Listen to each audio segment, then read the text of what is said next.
পাঠশালায় তোমাদের স্বাগত জানাই। আজকে আমার বিষয় হলো বীজগাণিতিক প্রক্রিয়া এর ধারণা।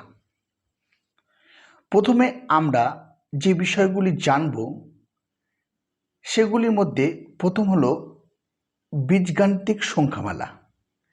আর এই বীজগাণিতিক সংখ্যামালা ধারণা নিতে হলে আমাদের চল সংখ্যা ও ধ্রুবক সংখ্যা অর্থাৎ ভেরিয়েবল অ্যান্ড কনস্ট্যান্ট সম্বন্ধে ধারণা লাভ করতে হবে। তো চলো আমরা যে প্রথমে চলরাশি কাকে বলবো। গাণিতিক নিয়ম বা সমীকরণের অন্তর্গত কোনো বাস্তব রাশির মান যদি পরিবর্তনশীল হয় তবে সেই রাশিকে চলরাশি বা বাস্তব চলরাশি বা ইংরেজিতে ভেরিয়েবল বলে। যেমন এক্স, ওয়াই এইগুলো আমরা সাধারণত চলরাশি হিসাবে ব্যবহার করতে পারি। এখানে আমি লিখছি যে x is equal to y, y is equal to x square plus 2x plus 1। সমীকরণ দুটিতে এক্স ও ওয়াই উভয়ই চলরাশি।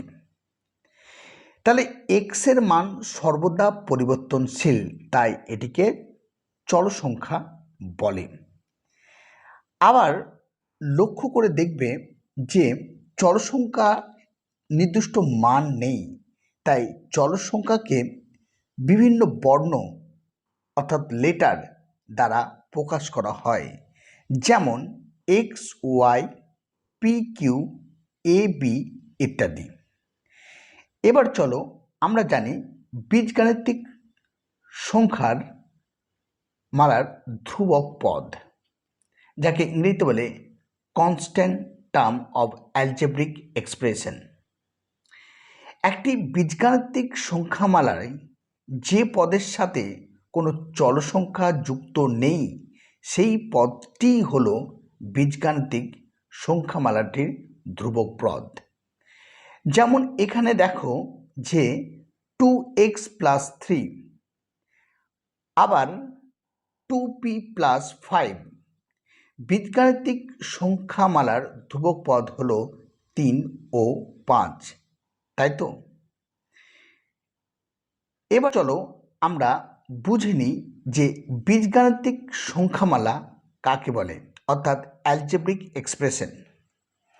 কিছু চল সংখ্যা এবং কিছু ধ্রুবক সংখ্যা যোগ, বিয়োগ, গুণ ও ভাগের সাহায্যে যে সংখ্যামালা তৈরি হয় সেটি হলো বীজগাণিতিক সংখ্যামালা। কোনো বীজগাণিতিক সংখ্যামালার সাথে একক যুক্ত থাকলে সেই সংখ্যামালাটি তখন বীজগাণিতিক রাশিমালায় পরিণত হয়।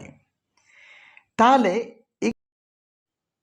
এখানে দেখো বীজগাণিতিক সংখ্যামালার উদাহরণ, যেমন 7x প্লাস 5। এই উদাহরণে দেখতে পাচ্ছ যে 7 হচ্ছে কোএফিসিয়েন্ট, যাকে সহগ বলা হয়। এক্স হচ্ছে এখানে ভেরিয়েবল, যেটা চলরাশি, আর 5 এখানে কনস্ট্যান্ট অর্থাৎ ধ্রুবক। এবং 7x প্লাস 5 এই দুটো টার্মস বা পদ বলা হচ্ছে। 7x হচ্ছে প্রথম পদ আর এখানে 5 হচ্ছে দ্বিতীয় পদ। আশা করি উদাহরণটা তোমাদের কাছে ক্লিয়ার হলো। এবার চলো আমরা দেখে নিই যে বীজগাণিতিক সংখ্যামালার পদ কাকে বলে, অর্থাৎ অ্যালজেব্রিক টার্মস। কোনো বীজগাণিতিক সংখ্যামালার মধ্যে অবস্থিত যে সংখ্যাগুলি যোগ চিহ্ন দ্বারা যুক্ত থাকে তারাই হলো বীজগাণিতিক সংখ্যামালার পদ।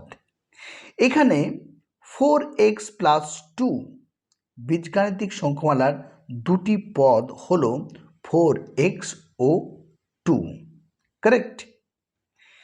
এবার দেখে নিই আমরা বীজগাণিতিক সংখ্যামালার সহগ।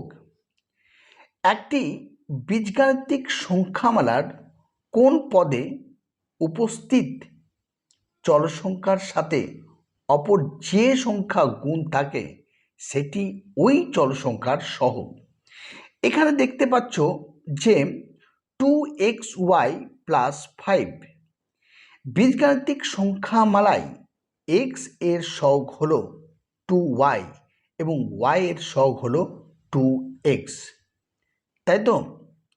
তাহলে তোমরা বীজগাণিতিক সংখ্যামালা সম্বন্ধে অনেকটাই ধারণা পেলে।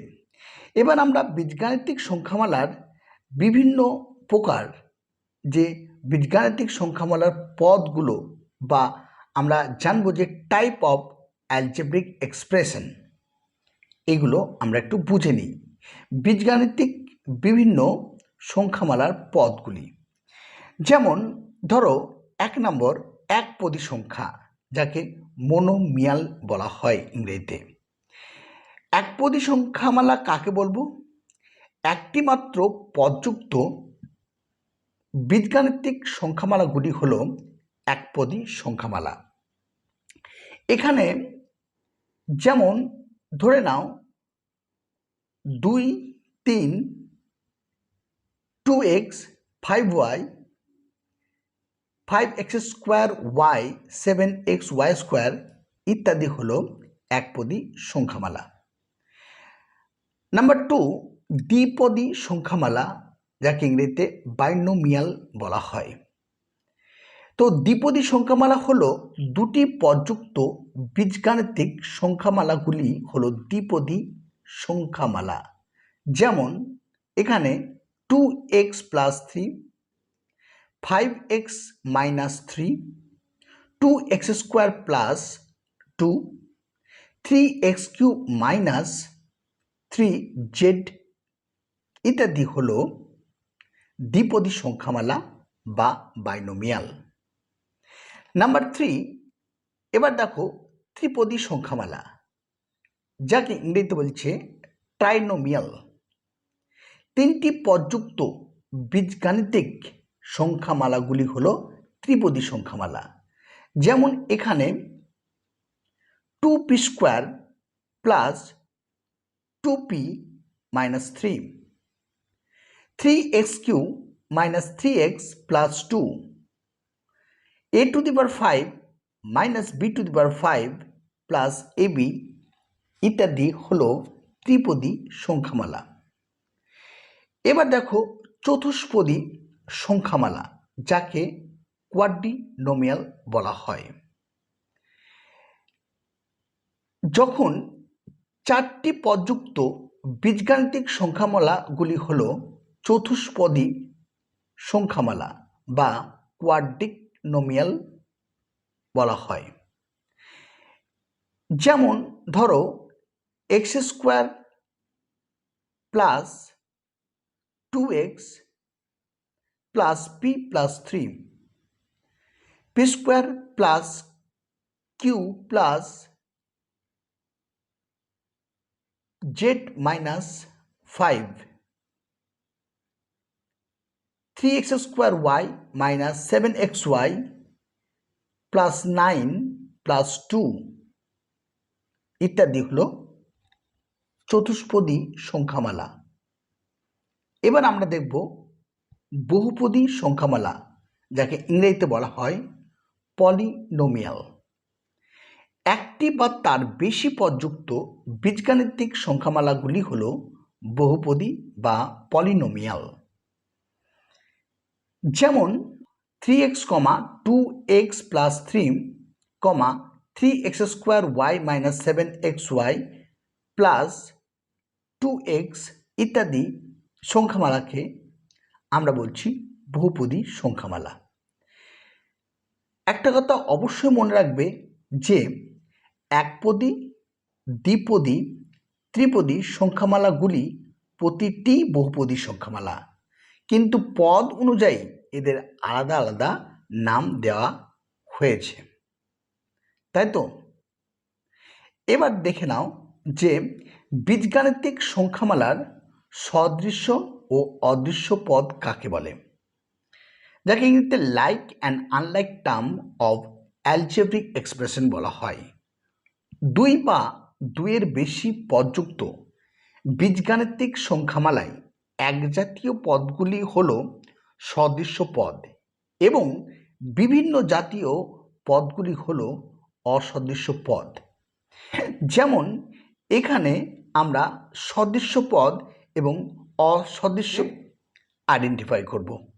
চলো দেখে নেওয়া যাক এগুলো কিভাবে আমরা প্রকাশ করব। এবার জানব যে সদৃশ্য পদ অদৃশ্য পদ এর সংজ্ঞা আমরা জেনেছি। এবার একটা এক্সাম্পলের সাহায্যে আমরা বুঝে নেব বীজগাণিতিক সংখ্যামালায় কোনগুলি সদৃশ্য পদ আর কোনগুলি অসদৃশ্য পদ। এখানে আমি একটা এক্সপ্রেশন তোমাদের কাছে অর্থাৎ বীজগাণিতিক সংখ্যামালা এখানে আমি লিখে প্রকাশ করছি। যেমন ধরো 3a² b plus 2b² c plus 5b² minus 4cb² minus 3c। এই বীজগাণিতিক সংখ্যামালায় 3a² b, 5b² হলো সদৃশ্য পদ ও 2b² c ও মাইনাস 4cb² এই পদগুলি হলো সদৃশ্য পদ। কিন্তু এখানে 3a² b, 2b² c ও মাইনাস 3c হলো অসদৃশ্য পদ। আশা করি তোমরা বীজগাণিতিক সংখ্যামালার সদৃশ্য ও অসদৃশ্য পদ বুঝে গেছো। আশা করি তোমাদের কাছে এই ক্লাসটা বোধগম্য হয়েছে। তোমরা ভিডিওটাকে লাইক করবে, শেয়ার করবে এবং পাশে থেকে আমাদেরকে সাপোর্ট করবে। আমরা আরও এই চ্যাপ্টার বিষয়ে ভিডিও আনতে চলেছি। অপেক্ষায় থাকো, পরবর্তী ক্ষেত্রে দেখা হবে।